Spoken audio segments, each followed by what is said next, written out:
reconhecer, conseguir sair e finalmente se curar de um relacionamento tóxico. Olha, é uma jornada aí tanto, viu? É bem difícil, mas quando a gente entende os passos, tudo pode mudar. E é justamente sobre esse caminho para a liberdade que a gente vai conversar hoje. Então, o nosso roteiro de hoje está dividido em 5 partes bem importantes. Primeiro, a gente vai falar sobre como reconhecer que se está num relacionamento tóxico. Depois, vamos mergulhar na psicologia por trás da dificuldade de sair. Em seguida, a parte prática, como se libertar. Daí a gente entra no caminho da cura e, por fim, como encontrar um novo propósito depois de toda a dor. Ok, vamos começar pelo começo, né? Parte 1, reconhecendo o relacionamento tóxico.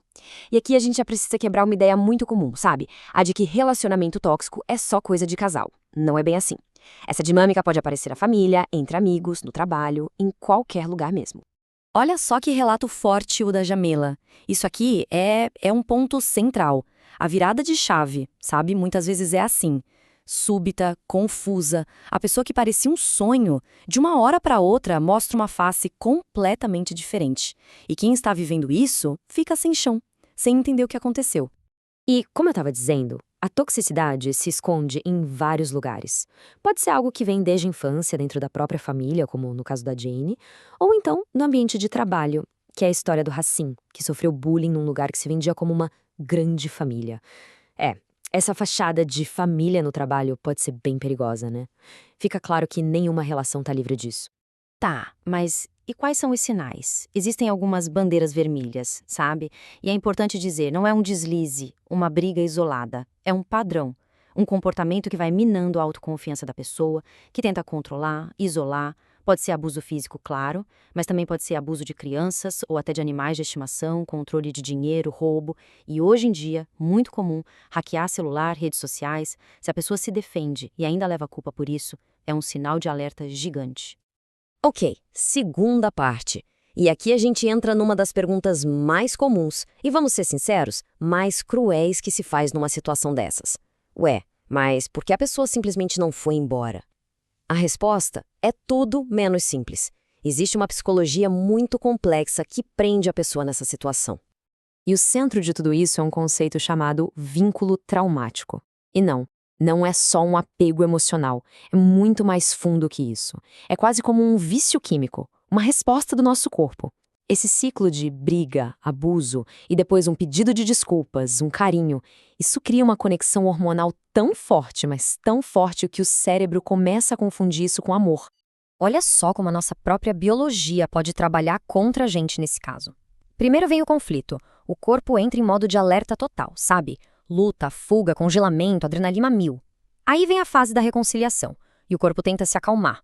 É nesse momento de alívio que o cérebro libera a ocitocina, que é tipo o hormônio do abraço, da conexão. O problema?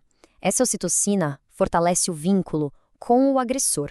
É um ciclo vicioso, uma armadilha química.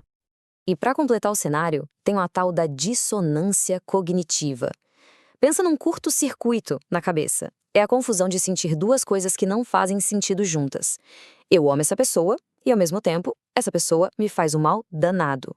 O cérebro fica tentando juntar essas duas peças que não encaixam, e isso gera uma angústia, uma paralisia. Beleza.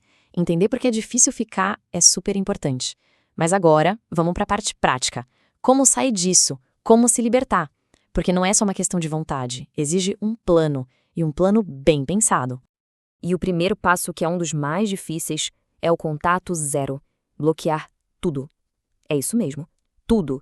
Celular pessoal, do trabalho, e-mail pessoal, do trabalho, todas as redes sociais, Facebook, Instagram, até LinkedIn. E às vezes, o que é mais doloroso, bloquear números de amigos em comum e família se for preciso. É sobre não deixar nenhuma fresta na porta, nenhuma mesmo. Depois de bloquear, vem a segunda etapa, que é igualmente crucial, a segurança digital. É preciso trocar as senhas de absolutamente tudo. Pensa comigo, serviços de streaming como Netflix, senhas do computador, do celular, contas de e-mail, redes sociais, contas de banco, tudo. Até aplicativos que mostram a localização. É uma varredura completa para garantir que não vai haver nenhum tipo de invasão ou perseguição online. Claro que, quando tem filhos na história, o contato zero não é bem uma opção. Aí a situação fica mais delicada. Uma estratégia que ajuda muito é a chamada parentalidade paralela. A ideia é que a comunicação seja feita só por um aplicativo específico para isso, bem objetiva, sem espaço para manipulação ou conflito. O foco é só o bem-estar da criança. Certo, a pessoa conseguiu sair. E agora?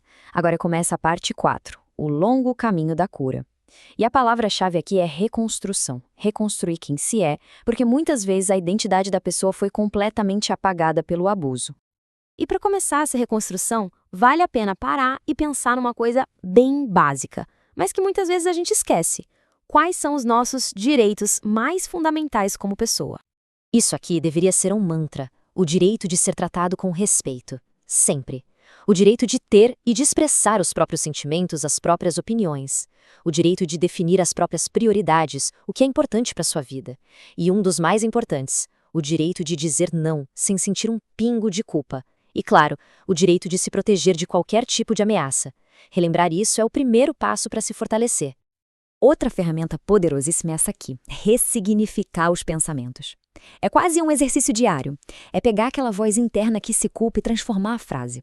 Em vez de pensar, nossa, como vou superar isso? Tentar é um momento difícil, mas vai passar e eu posso pedir ajuda. Ou, em vez de, como eu fui estúpida de não ver, pensar, era difícil de ver, mas eu tive a coragem de sair. Trocar o eu devo ter merecido isso por ninguém merece isso. A culpa é unicamente de quem comete o abuso. Essa mudança de perspectiva, ela cura. E finalmente a gente chega na quinta e última parte, que é sobre ir além de apenas sobreviver.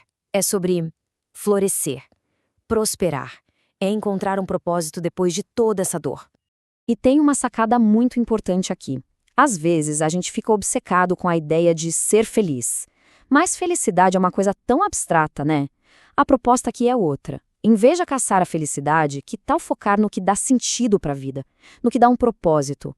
Isso é muito mais concreto e, no fim das contas, mais transformador. A história da Érica ilustra isso perfeitamente. Ela é uma professora aposentada que teve que cortar o contato com as irmãs, que eram abusivas. E ela encontrou um novo propósito, uma coisa simples, mas poderosa, ler para as crianças na antiga escola dela. E essa atividade deu paz para ela.